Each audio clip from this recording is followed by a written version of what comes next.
So, dear brothers and sisters, we are still reading from the letter to the Hebrews. I'm not sure if we'll still be reading next week. I'll have just a quick look. Should have checked beforehand. We, on Monday of next week, we're still reading the letter to the Hebrews. So we're reading the letter to the Hebrews for the last, 2 and a bit weeks. So it's beautiful to actually, especially if you're following the daily readings, if you're following daily Mass, to follow these readings the whole way through. So we're speaking again about Jesus' priesthood. Now, we have mentioned that there is the ministerial priesthood, which is a particular sacrament. So the Lord has chosen, or the Lord chose in his day, and even in the Old Testament, is prefigured by the tribe of the Levites, priests, men who would serve God. So offer sacrifices in the temple, in our case, offer the holy sacrifices of the Holy Mass to God for the people. So offer sacrifices and prayer for the people, intercession for the people, these essential roles of the priest.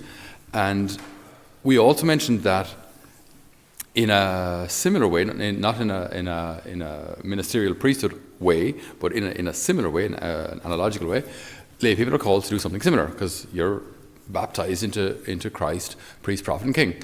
So also lay people can offer sacrifices to God, should offer sacrifices to God for themselves, and should intercede for others. So the ministerial priesthood and the baptismal priesthood work together. It's not one or the other. Similarly, when it comes to mission and ministry aren't the property of priests and religious. Now, in Ireland, traditionally, we had so many vocations that lay people were able to sort of sit back and just let the priests and the nuns and the brothers do all the teaching, work in the hospitals, do all the mission, effectively. Lay people didn't need to. Some might argue lay people weren't welcome, but again, if the job didn't need to be done, it was a very different Ireland, very different Ireland. So the understanding of mission, very much in an Irish context anyway, we're just formed to think of mission as priests and religious. Do you know who goes to India or Africa or Latin America on mission? Well, nuns, priests, brothers, but lay people, maybe you can do a month or two, but I mean, the idea of lay people doing mission, it's changing, but it's new to us. It's changing, but it's new to us. I think maybe in the States they're probably ahead of us in that regard, because I think they had their collapse or their difficult time before we've had ours, and now they're on the way out of it, where lay people are seeing in a very healthy way the role that they can play within the church, which is fantastic. Again, it's not all up here, it's not all down there, it's everyone working together. Ministerial priesthood, baptismal priesthood. When it works, it's absolutely fantastic.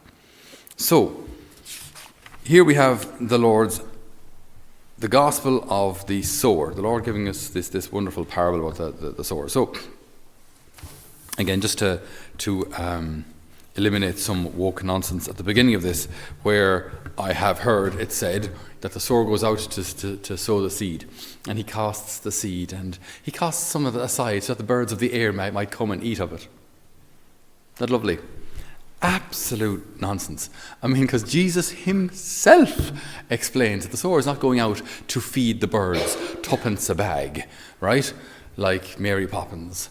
But actually, he's going out to sow a life-giving experience, lived relationship with God, and the bird who eats the seed is the devil or the demons. Jesus himself says that. So we can't go interpreting this any way we like if Jesus has already explained it for us, okay? So he casts the seed. Some lands on the edge of the path.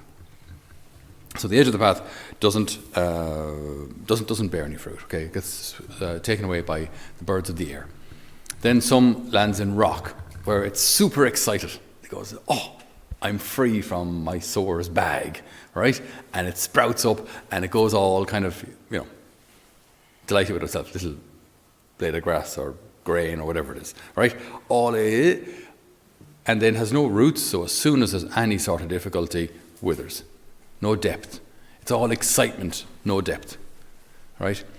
Then some of the seed lands in thorns, where it's, I'd love to follow Jesus, but sure, we'll probably die. We'll probably have to sacrifice. I'll probably have to change my life. I'll probably have to give up drinking. I'll probably have to give up short skirts. I'll probably have to give up sleeping around, I have to change my life. No, I don't want to be different. I'm afraid to be different. I'm afraid to be excluded. I'm afraid to be alone. I'm afraid. And then the word is concerned with this life. Choke the faith, and it's just easier. Leave the faith aside. And some grain lands in good soil. And not only does it bring maybe, one grain, bring maybe one or two other little grains with it, but reaps a crop of 20, 30, 40, 100 fold. So one good grain can do enormous good. Okay, very simple parable. I mean, there's wonderful depth. The Lord is he's such an amazing teacher. He's got such simple parables that have such depth in them. Okay, so fast forward to us. This parable then is aimed at you and I and our missionary call. Not just us here in Holy Family, us in a particular way, but also all those of you who are listening at home, wherever you might be. We are all called to share in the Lord's mission, the building up of his kingdom. Lay people and priests and religious. We're all called to share in our own way in the building up of this kingdom. And this is an amazing and absolutely incredible privilege, because we're not spectators. We're not merely just kind of watching as this kingdom is built up or isn't built up around us. We are active. We're supposed to take part in this, which is incredible. Imagine in heaven if some souls get there because of you, Kaylee. Some people come to know the Lord because of you. Because you invited them to a prayer meeting, or you invited them to a Bible study, or you were a good friend of theirs and they were struggling and you said, look, I know a good priest, might be able to help you. And then they go to confession, you start, Magdalene, you start running pilgrimages to Medjugorje, and people have all sorts of wonderful experiences, come back to the sacraments and all that.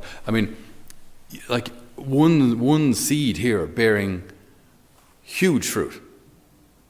So because of you, people come to know the Lord. Now, eventually, sorry to break it to you, but we all die.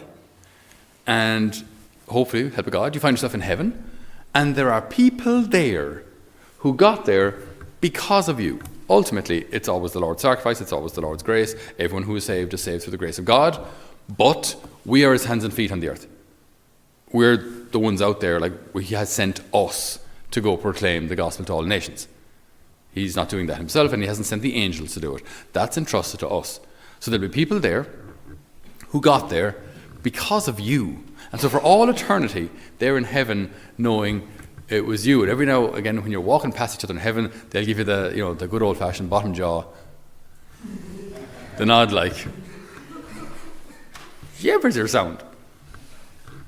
You know what I mean? If you look at each other across the church in heaven, and because in heaven we live in the truth of the truth, just the reality of the truth of the situation, that we're all saved through the grace of God.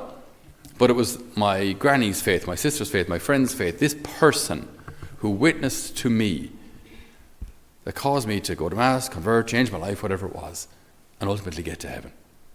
And in heaven we will know that for all eternity. So whatever difficulty this mission costs us here on earth will pass. But there are difficulties associated with it, but they will pass. But the glory of heaven, as I say, after 10,000 years, we're only settling in. That's the nice part of the story. Now, for the not so nice part of the story, how does grain multiply itself? There's another parable where the Lord says, unless el chicco di grano, the grain, single grain, what's it called in English? Single grain. Unless the grain falls into the earth and dies, it remains but a single grain. But if it does die, it reaps a great harvest, similar to the end of this gospel. 30, 50, 100-fold. So, if we wish to share in the Lord's ministry, in the Lord's mission, it will cost us something. It'll cost us, I would like to think of it more than kind of death in the sense of martyrdom. It'll cost us interior deaths, small things. The way we dress, the way we talk, the way we speak about each other, that need to, that requirement to overcome within us that desire to gossip, that desire to get our own back, that desire to put others down, that desire to put others back in their place, so that, they don't get ahead of themselves as if we're the justice police here. And I'm doing them a favour. They're getting arrogant, so I'm going to put them down.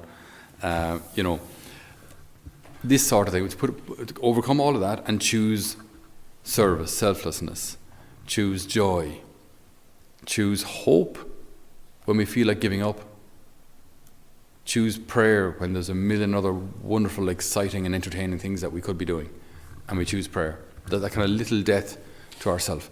This is where the battle is won and lost. This is where those souls are. I have to be careful of this word, but this is where the souls entrusted to us are won. Obviously, ultimately, we know it's the Lord. It's the Lord's grace.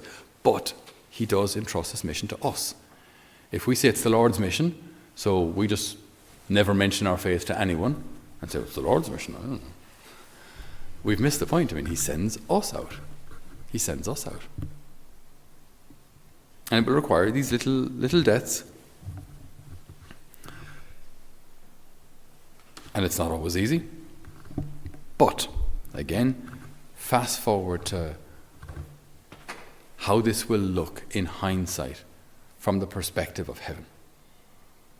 So in heaven, will we regret any single sacrifice we made for the salvation of a soul? To help a soul. Again, we're not the saviors, but we do co-work with the Lord. If we don't do our part, he can't do his. If I, as a parent, do not pass on my faith to the kids and just hope they'll pick it up somewhere, maybe they will, maybe they won't, but I've fallen short in my responsibility as a parent. Same with me as a priest. If I say, well, look, my parishioners, actually, look, they're all doing their little bit. Sure, they all have their own version of spirituality. Sure, look, they're doing no harm. That's me falling short in my responsibility.